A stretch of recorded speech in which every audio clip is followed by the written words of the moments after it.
There's a phone on the nightstand next to my bed. It's a simple, old-fashioned rotary phone, not one of those sleek smartphones that everyone carries around. It doesn't even have a cord connected to anything. I bought it as an antique decoration for my room, a quirky piece of nostalgia that I thought would add some charm to the space. It was just an ornament. At least, that's what I believed. The first time it rang was 3 months ago at exactly midnight. I remember jolting awake, my heart pounding as the shrill sound sliced through the silence of the night. Confused and half asleep, I looked over at the phone. It was impossible. It couldn't be ringing. It wasn't connected to anything. But there it was, the heavy receiver vibrating slightly on its cradle, the dull click-click of the rotary dial echoing as if someone was turning it on the other end. I stared at it, unsure of what to do. My mind was racing, trying to rationalize what I was seeing. A prank? A glitch? Maybe it was my imagination. But the ringing persisted, growing louder, more insistent. I reached out, hesitating for just a moment before lifting the receiver to my ear. There was nothing, just silence. But not an empty silence. No, this was the kind that felt alive, thick with tension, as though someone, or something, was there, just waiting on the other end. Then, a whisper. "I'm watching." I froze. The voice was barely audible, raspy and distant, but unmistakable. My blood turned to ice. I slammed the receiver down and sat there, my hands trembling, my mind spinning with questions. Who could it have been? And how? I tried to brush it off as some weird dream, but the next night it happened again.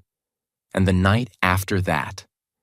Every night, at exactly midnight, the phone would ring. Every night I would pick it up.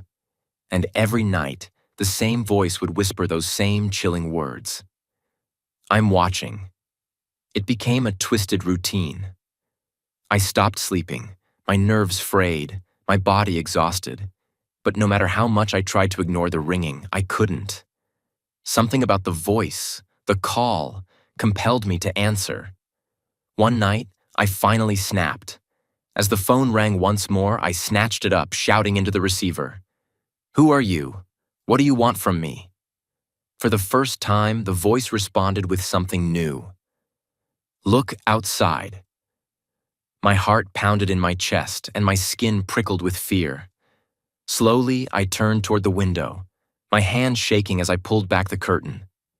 At first, I didn't see anything, just the familiar streetlights casting their dim glow over the empty road outside. But then I saw it, a figure standing in the shadows across the street, just out of reach of the light.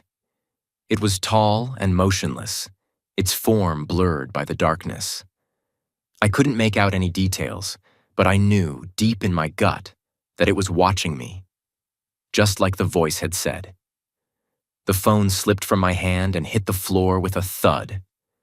I stumbled back, away from the window, my pulse racing, my breath coming in shallow gasps. I didn't sleep that night, or the night after. The calls didn't stop. Every midnight, without fail, the phone would ring, and each time, the voice would tell me something worse, something darker. "I'm closer now. Do you see me? Let me in." Each night, the figure outside would be standing just a little closer. At first, it was at the edge of the street, then under the streetlight. Eventually, it moved to my front yard, standing perfectly still, always watching. I tried everything to stop it. I threw the phone out, but it was back on my nightstand the next morning, looking just as it had before. I smashed it to pieces, but it reappeared, perfectly intact, the same as always. I called the police once. They came, checked the area, but found no one. No footprints, no signs of anyone standing outside.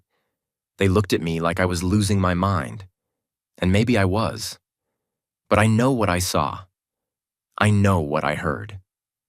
Last night, the voice whispered something new. "I'm inside." I ran through the house, checking every door, every window. They were all locked. I searched every room, but there was no one.